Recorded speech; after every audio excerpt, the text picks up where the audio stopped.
This is the story of Samson and Delilah, the most famous biblical duo since Adam and Eve. But unlike those two, these two actually meet in person. Samson is introduced in the book of Judges, chapter 13.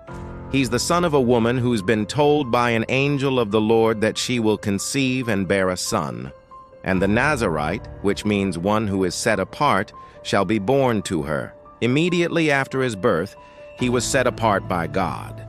And because of this, he would never cut his hair. In fact, his uncut hair would end up being the symbol of his extraordinary strength. Meanwhile, during this time, Israel is being oppressed by the Philistines, so much so that they've even built a temple to their god, Dagon, in the heart of Israel's territory. But the people are weary of fighting, so they cry out to God for help, and God answers their prayers by raising up a deliverer named Samson. So back to our story. Samson grew up as a Nazarite, meaning he didn't drink wine or other alcoholic beverages, wear clothes made of wool or flax, and most importantly, he never cut his hair. One day, Samson went to visit a Philistine city called Gaza, where he met a prostitute. And it seems like they hit it off pretty well because soon enough, she invited him back to her place for some alone time. But Samson just couldn't resist, so he decided to take a little stroll around the city. However, as he was walking through the streets, the men of the city woke up to find Samson there, and they were furious. They surrounded him, ready to tear him limb from limb. But Samson simply shrugged it off, thinking, "Oh, I can handle these guys." And he did. He killed every single one of them. Samson then returned to the woman's house, but when he opened the door, he found that she wasn't there. She had left and taken all of his money with her. So now Samson is angry, and he wants revenge. He goes out into the streets again, and this time he makes things even worse by killing a lion. This really pisses off the Philistines, so they go to war against Israel. But Israel wins. Samson is hailed as a hero, and now everyone wants to know his secret. Why is he so strong?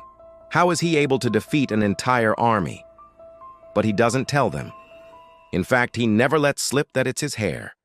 And this brings us to our next character, Delilah. You see, the Philistine rulers heard about Samson and his strength, and they were afraid. They knew that if he continued to fight for Israel, they would eventually lose. So they went to Delilah and offered her a ton of money. All they wanted was for her to figure out what Samson's secret was and then tell them. Now, the Bible tells us that Delilah was a woman of the valley, which commentators say meant that she was either a prostitute or a fortune teller. Either way, she accepted the bribe and started plotting how to get the information from Samson. The first time she tried was when Samson was asleep. She started cutting his hair. But he woke up and smacked her. That's not how you get information. You know, try asking nicely or something. So she starts up attempt number 2, and she asks Samson point blank, "What would make you weaker than a young man?" Thinking quickly, Samson replies, "If someone were to bind me tightly with the fresh bowstrings of my unblemished garment and keep them on me until the next morning, I would become as weak as any youth and as helpless as one who has never known anything." And being ever the skeptic, Delilah goes ahead and tests his theory by tying him up with the fresh bowstrings. But when she tried to leave him there overnight, Samson woke up and easily snapped the strings. Maybe she should have tightened them more. Anyway, Delilah is back at the drawing board, but we don't hear about it for a while. See, after this second failed attempt, Samson and Delilah start dating. I mean, maybe that's why she was suspicious of him in the first place. Anyway, they travel around for several years, and then she tries a third time. Now this time he tells her that new ropes would be his undoing, so she tied him up with ropes. But once again, he simply broke apart the cords as if they were made of straw. I think she might have actually used stronger rope the second time around. Okay, 3 strikes and you're out, right? But Delilah wasn't giving up. She tried one more time, only she went about it differently. See, Samson told her that if she wove his hair into a loom and worked it into cloth, it would become trapped in the loom, and she could then cut his hair without him knowing it. And she did.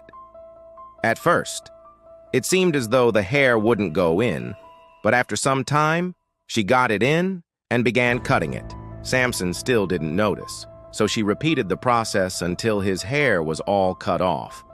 Only then did he feel his strength leaving him. He opened his eyes and saw that his hair lay beside him. Then he realized what had happened. Samson was furious, but there was nothing he could do. He tried to stand up, but his legs felt weak. Delilah ran away, but Samson got up and went looking for her. When he found her, he simply tore her in half, thus ending her story. But what happens to Samson? Well, after losing his strength, the Philistines captured him and took him to their temple at Ashkelon. There they blinded him by gouging out his eyes and then forced him to grind grain in prison. And this is where Samson spends his final years until one day when his hair was already grown back. He prayed to God and asked for one more chance to regain his former glory. God granted his request, and Samson approached the pillars that held up the temple. He braced himself and pushed. The pillars collapsed, killing him and many Philistines along with him. In modern times, stories like Samson and Delilah are seen as cautionary tales of what not to do. Here are some of the lessons people draw from the story. Don't trust people who ask for your secrets. Most of the time, if someone is asking you for information that could potentially be used against you, it's best to just ignore them. If Delilah hadn't asked Samson what his secret was, none of this would have ever happened. Never put your guard down. Just because someone is your friend or your lover doesn't mean you should let your guard down. Samson was so confident that he could beat up any guy the Philistines threw at him, but that also made him vulnerable to Delilah's tricks. Don't let your emotions get the better of you. Sometimes you need to stay level-headed in order to succeed. If Samson had just stayed focused on his mission to save Israel, he probably wouldn't have gotten involved with Delilah in the first place. And lastly, don't mess with people's hair. I mean, come on. If you're gonna try and trick someone, there are plenty of things you could target, but why always go for the hair? I mean, it didn't work for Samson, and it's not gonna work for me. Well, that's it for this episode of the Bible in Shorts. If you enjoyed this retelling, please subscribe and check out more videos. Also, big thank you to our supporters for making these videos possible. Thanks for watching BibleLens, where we bring Bible stories into focus. See you in the next one.